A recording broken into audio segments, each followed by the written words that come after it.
കരുതൽ academy of music, fine arts and research സെന്ററിന്റെ ആഭിമുഖ്യത്തിൽ BLIS ഫസ്റ്റ് എയ്ഡ് പരിശീലനം നടന്നു.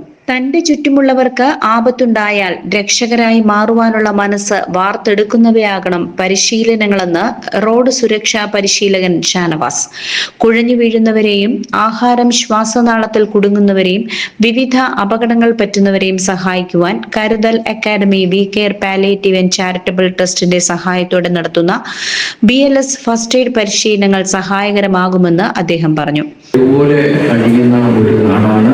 ഇനിയും വരും നാടുകളിലും ആ സ്നേഹം അത്തരത്തിൽ തന്നെ മുന്നോട്ട് കൊണ്ടുപോകണമെന്ന് ആഗ്രഹിക്കപ്പെടുന്ന ഒരാളാണ്. എൻ്റെ കുഞ്ഞുങ്ങളോട് എനിക്ക് പറയാനുള്ളത് ആ ഒരു ചിന്തയിലായിരിക്കണം നിങ്ങൾ വളർന്നു വരേണ്ടത്. ഷെയറിങ് എന്ന് പറയുന്ന ഒരു സാധനം മനസ്സിലുണ്ടാകണം. മറ്റുള്ള ആൾക്കാർക്ക് ബുദ്ധിമുട്ട് അനുഭവപ്പെടുന്നവർക്ക്, കുഞ്ഞുങ്ങൾക്ക് നമ്മുടെ കയ്യിലുള്ളത് കൊടുക്കാനുള്ള ഒരു മനസ്ഥിതി നമ്മുടെ മനസ്സിലുണ്ടാകണം. അങ്ങനെ ഉണ്ടാകട്ടെ എന്ന് മാത്രം പ്രാർത്ഥിച്ചുകൊണ്ട് ചടങ്ങിന് എല്ലാവിധ നന്മകളും, എസ്പെഷ്യലി ശ്രീ മുകേഷിനും ശ്രീ ബെച്ചി ടീച്ചർക്കും സോഫിലും എന്നെ ഇതിനെ അനുവദിച്ചതിനുള്ള നന്ദി അറിയിച്ചുകൊണ്ട് ഞാൻ നിർത്തുന്നു. നന്ദി, നമസ്കാരം.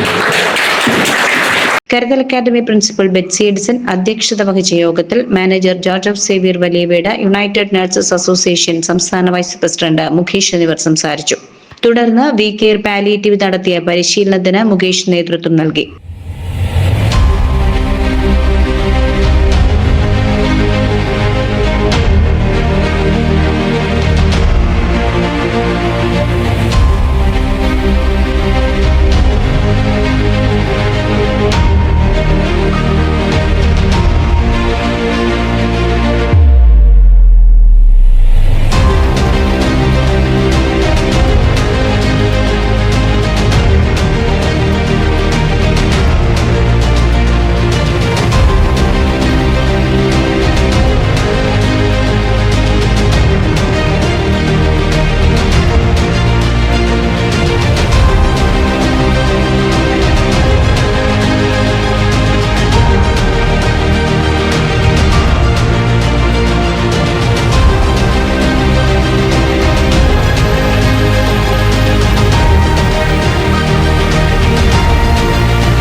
കരുതൽ ന്യൂസ്, കൊല്ലം.